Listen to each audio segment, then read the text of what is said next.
Welcome to Catholic Momcast. I'm your host, Maria Johnson, and with me today is my co-host, Kristi Talbot.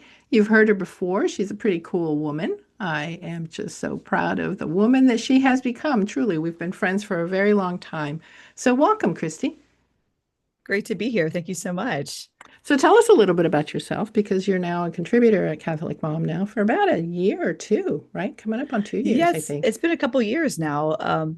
Yeah, I've been well, we've met uh, way back when I was just out of college, and so I did youth ministry right out of college, and then went into social work where I became a therapist and have been working as a licensed clinical social worker in Florida for the past 15 plus years now. And in the midst of that, my husband and I were blessed to have four children that are all school age right now, ranging from third grade to a senior and two in between. So definitely stay busy, and I have my own practice as a therapist, and try to be involved in the community and our faith community, and also just managing life with four kids and a husband and all that. So you're busy. Just a little busy. Just a little busy. I remember those days of I was always in the car, I seemed. And because it's quite a widespread that you have. My kids are little steps, so they're just, a year or so apart. But having such a wide spectrum of ages must really present some wild challenges. It is definitely a lot of gear shifting that happens. We from the senior and all the college application process to the third grader who wants us to read to him still, which is such a delight. We are definitely in the car. My husband and I share the Google Calendar to be able to know where and when we're supposed to be at any given moment after 3 o'clock. I love the Google Calendar. We just had a we had a little whiteboard on the kitchen wall on the way out the door so that we could catch that last glimpse of what was going on. But yeah, four kids, and they're involved in different activities because I know that I've been following your daughter who's in theater and very talented, and you've got a fisherman in the group. But what do the other boys like? Yes, we have our performer, the fisherman, and then we have a soccer player and currently a flag football player. All So they, right. yes, they definitely all keep us on our toes. And with three boys and a girl, the boys, the main mission with them is keeping them busy. They need to be moving a lot, and so each day is trying to keep them out and about doing something, whether it's an organized activity or just out in the yard. And what does quiet time look like around the Talbot household? I'm not sure if we actually have quiet time. It's maybe after after everyone's asleep still, but actually currently the boys they've gone through a couple reading series, and so when they are reading and into a series, they are a little bit more quiet. So earlier in the year it was Lord of the Rings, and they were definitely enthralled with that series, which was fun to hear them remember and recount all the details of the chapters and things. Wow, that's some heavy reading. That is, Yes. oh, wow. I often say I don't like it. It seems like the most anti-Catholic thing to say ever. Right. Whatever. Don't Well, judge. Don't it's judge okay. me. I've tended to honestly, I've seen more of the movies than I have the books. So, you know, Oh, that's it's amazing. true confessions. So, a good strong Catholic family looks like every other family. You've got activity, you've got jumping around, you've got hopefully some quiet time. Um, but also it sounds like you're sharing those responsibilities. It sounds like you and your husband have a good system going. We've been really blessed. It's taken time for us to develop that. That definitely did not start. I help teach a baptism class, and with the young families, I often share how we could schedule any argument that we were going to have as our ride to mass, because it would inevitably we'd be having an argument as we rode to mass with screaming toddlers and babies, because it was the one place that you were trying to get to everybody on time, everybody actually dressed in full outfits and like clothed and everything, and the stress level of that when we were just starting out and just figuring out each other was really challenging. And through the years, with a lot of love, grace, and prayer, we've been able to find ways to work through that. And so I said the Google calendar that I referenced was really a game changer for us, because it helped find ways for us to be on the same page. Because what we really found was that we just, with four kids, didn't have enough touch points with each other to be able to have a full conversation that wasn't interrupted. So we had to learn how to have broken conversations, and also how to get the information to each other of who needs to be where, because you're past man-to-man defense with four. You're in zone, and so it's definitely I think you I know. think we're going to hear a lot of sports references in these conversations. But I love what you said about the touch points because I find that that's just the nature of the way that our lives are today. We have a lot of activities. We're very busy. Most of us are working, if not in the home, then outside the home, but always working. There's always some task that needs to be completed. How do you find that time to nurture the one relationship that's going to keep all the other relationships working? I remember I, we established a Thursday night date night, but so late in our marriage. Benefited right. greatly from it, but late to the game. For sure. We've done different things. We've had the consistent date nights, and we've tried to have a set meeting, but really, to be honest, it's just been difficult to be consistent. We really look to support each other, and what we had to do was just change how we're connecting when we do get to connect. And so shifting what our questions that we ask each other and how we spend time together, and also being sure that we give each other the time that we need. And so being able to support our faith needs. We're blessed that our church has perpetual adoration, so that's one of the things that's a priority. And given, even though we're not able to take a dedicated time for us as a couple, but just trying to give each other the room and space to be able to go as we can. And just, like I said, just trying to find different ways of how are we each doing? Are you drowning? What can we do to see? What That's can a I do very for important you? check-in. Yeah, right. I was like, what can I do to help your day be better? What do you need from me? I need this. It really was hard. I think the biggest shift for us was being able to slow down enough to know what we needed, and then learning how to ask for it. That's something I find for us as women. We're not really always adept in asking and communicating our needs. We want it to be known, and we kind of sometimes expect it to be known. But I've learned that my husband's an engineer; he is not a mind reader, and so I'm blessed that whatever I ask of him, he offers this willingness to do, but he may not always think to do without the ask. Yeah, I think that speaks. And I hope that he does the same thing, although I never really understand what their needs are either. For I can't sure. read I can't read their minds either. So it's kind of a two-way street there in Yeah. communication. And we Yeah. have to work at it. And it changes over the years. Absolutely. Yes. And I think that that's something that we need to give ourselves I don't know, the grace to fail a little bit before we get it right. For sure. And definitely when they were younger, a date night was just survival. Like we just needed to get out to breathe. And now that our kids are older, we can actually go back to our room, and we have a little couch in there to be able to just have a conversation, and everybody's fine. We're like, oh my goodness, we can have a full conversation and not have World War III happening with our boys, especially. And so that's been a nice shift. But then we also realized, oh, we're not getting out as much as we used to. And so it is, I think it's always something that has to be evaluated and reevaluated and changed and modified. I don't know that there's a one tried and true way. And for each couple and each family, it looks different because of the schedules, because of everybody's different needs. Yeah, that's important. So how does a prayer life or how does teaching the faith or modeling the faith factor into all of this? It's just one more layer, but it's an important layer. It definitely is. One of the things of probably from my journey of being in youth ministry before I became a parent, which was great training ground. I learned so much during that time, was really trying to find that balance of this deep desire to share our faith with our children, which is given to us by God. It's so good, it's so ordered, but then also living in this world that's it's so counter the culture, and not trying to steer away from force feeding our children. So you have to, this is that, and going into this very authoritarian manner. And so what we found is that creating some of the non-negotiables versus the negotiables and extending invitations has been where we've been able to gain the most traction.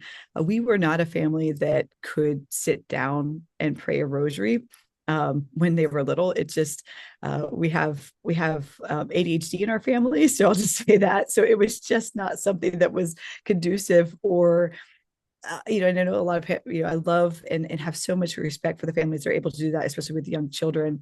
We did find better luck if we got together with other families. And so one of the things we started doing when our children were younger is some of our friends from our church, maybe we get together for grilling out. But then at the end of the night, when we were trying to send everybody home, we'd turn down the lights, maybe light a candle, and just have the kids go through one decade of the rosary. And that helped because then it wasn't just us alone trying to do this, but we were doing this in community. And that was the beginning. And since then, little by little, we've been able to build up more time and stamina, if you will. And so our children will sit down, but we've definitely in the last year struggled to have, we really rarely have a night where everybody's actually home. But then sometimes we'll just offer that for whoever is home. And then obviously, for us, Mass is one of those non-negotiables. And so it's not a question of if we're going to Mass, it's which Mass. And, we'd love to say we always go to the same Mass, but it definitely with schedules changes. I mean, we had soccer tournaments this past weekend. And so we're kind of watching the time to figure, okay, we don't know if we're going to play, so we'll go to this Mass instead. And our ideal is that all of us can go together, but now with teenagers in the house and a driver, really the goal is that everybody's going to Mass. And thankfully, because of our faith, when we're all at a Mass and we're still in communion together, even if it's not the same Mass. And so a lot of times the teenagers definitely like the 5 p.m. option versus the 8:45 a.m. because of that sleep. So, we modify that so again it's just kind of creating that journey of the what are the non-negotiables versus negotiables, and trying to also leverage what our church offers. And we're really blessed too that we have great youth ministry at our parish, which not everybody has, but again with those we try to offer the option to go to everything, but then not necessarily, they don't have to go to everything. So I have one that's there anytime she can be, and I have one that's there when he has to be, but he goes willingly, so we just have to kind of, each kid I think is also different, and being able to learn that it may not be the same one size fits all model, even for those that you live with. That's so true. And you said something about the soccer tournaments. And, Yes. I think that the ongoing conversation, I think in a lot of the Catholic social media today is, are you going to keep the Sabbath, in rest, or what's going on? But I feel like a lot of those games, that's their rest. There's Sure. that's part of enjoying what they're doing. And so negotiating those mass times really becomes a challenge. But I think we had the same idea. Sure, you're going to go do this on Sunday. So there's the vigil. Right. There's 8 o'clock. There's 9:30. There's 11 o'clock. There's 1 o'clock in Spanish. You can do Yes. that. There's Right. 5 o'clock if you're not too tired when you're getting home, and that's what your chance. That's where you're going. That's where you're going. But how do you reconcile all of that activity on the Sundays? I think it's just a conversation that we have, and a lot of it is how we frame it, even within the family, I think. Yeah, and that's a great question, and it's definitely something that my husband and I have tried to navigate, and I think one of the things, I probably being a therapist too, along with leisure, we equivocate restorative, and so we use that word a lot, and looking for that restorative time, which I think is a primary factor and component of leisure, is that it's a restorative time for you both in all facets of your being, mind, body, and soul. And so, like you said, for my son, playing on that field is restorative for him. He's sitting at a desk all day every week, and so for him to be out on the field just running around doing what he loves is very restorative for him, and embracing just the gift of being outside and running around in God's creation that happens to be grass that day. And sometimes it's Touch dirt, some but grass. Go out and touch some it's right, grass.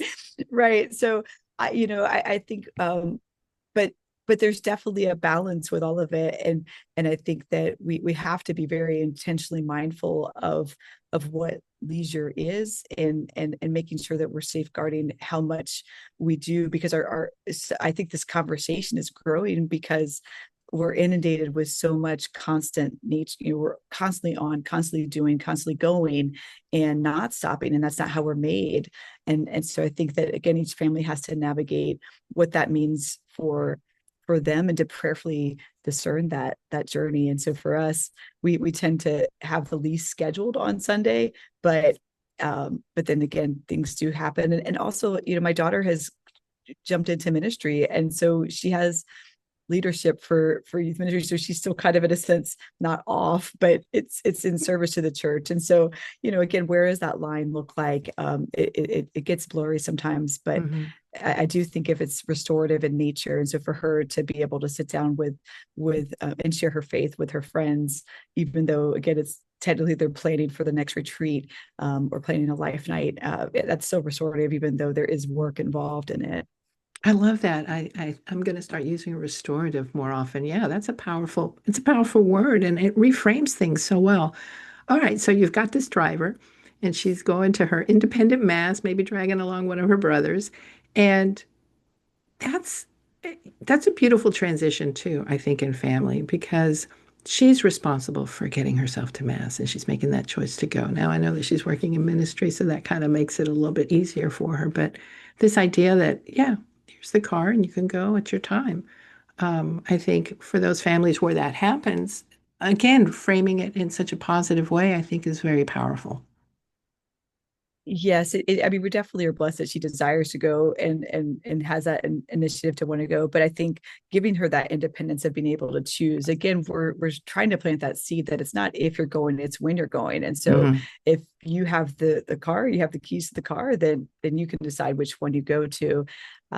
It definitely, because there's this reality, she's going to be going off to college, and she's going to have to get herself there. I'm not That's going to be right. there to be checking. And so we also look at that as preparation for her to have that independence, to be able to take the initiative of, this is just what I do. Hopefully it becomes automatic for her that this is just a part of what Hmm. happens during my weekend. So when am I going? And then I'll find out this, my school has this great mass. Usually a lot of times I think colleges do it at 9 p.m. for Don't they this have, college yeah, don't they student. have a late, they have a We late still have a Sunday late night. Sunday night. Last Yeah. call. So, right. I got like the massive last resort for the rest of us, but for college students, it's like, this is when That's we're so coming. awesome. Well, So, so you're navigating, I mean, you're navigating this transition where you've got a third grader that is still very much under your constant care, and you're responsible for taking him to the places he needs to go, et cetera, et cetera, et cetera. But you also have this young woman that you're about to launch out into college and young adulthood, well, adulthood. And how's your mom heart doing there? it is a little bit of a mess. It's all over the place most of the time. I think I keep coming back to, all right, I'll basically freak out for a day or two, and then get into the Adoration Chapel, or get a beach walk in with the Rosary, and remember, oh right, you have her. And then it's kind of cyclical. I'll freak out and remember who has her, freak out, and so back and forth a bit. But lately, I think as I've seen her lean into her own process of journeying to figure out where she's going, and seeing what she's doing to make that happen, and all of her dedication, all of her effort, and it's allowed that room to be able to feel more peace, and recognizing, okay, God has a plan for her, and he's walking her through the process, and he's leading and guiding her, and he's directing her steps. And it's not going to be perfect. It's not going to look great the whole way. It's clunky. A lot of times I Mm. think whenever you're doing something new, I always liken it to, a lot of times I tell my clients, it's you're like a middle school girl learning how to walk in heels, so it's clunky, so it's so, and I realize that I'm learning along with her how to let go, so it's clunky. and Yeah. it's very imperfect, but very worthwhile, and such a reminder of, if you know, that verse always, that even the sparrow has finds nest for her brood, how much more does the Father look for you? Mm. And remembering, gosh, okay, he's looking out for the sparrow. He's definitely got my girl. He's definitely got me and the rest of us each in the palm of his hands. And so having to just remember those anchors of scripture that really become grounding, to remember, okay, it's going to be okay. She's going to be okay. And this is all part of it, because it's hard to watch schools say no. It's Mm. hard to see some rejection come in for auditions, because you're thinking, gosh, I think she's the best, so why don't you? And so and all of that, while making sure that I'm not neglecting my youngers, because they all have high needs as well, and trying to there's so many things that pull us for our attention now as parents, Hmm. and so really trying to be present is an ongoing challenge and struggle, because I can be doing worthwhile things, like something as simple as permission forms. I had 3 of them last week. One day I just had them all on the table, and then somebody needs in my presence, and he just needed to tell me a Hmm. story. And so being able to slow down and be able to allow God to direct my attention, and let the God of order bring order. Oh my gosh, what a beautiful way to look at it, because it is a busy time, and the needs are so different when they're well, not well the needs are so different because they're each different. I was going to say because their Right. ages are so wide, but that's not the case at all. It's that their needs are different because they're different. Uh, what would you tell your younger self, your younger mom self, when they were toddlers, about all of this? What would you want her to know most? Oh, so many things, so many things.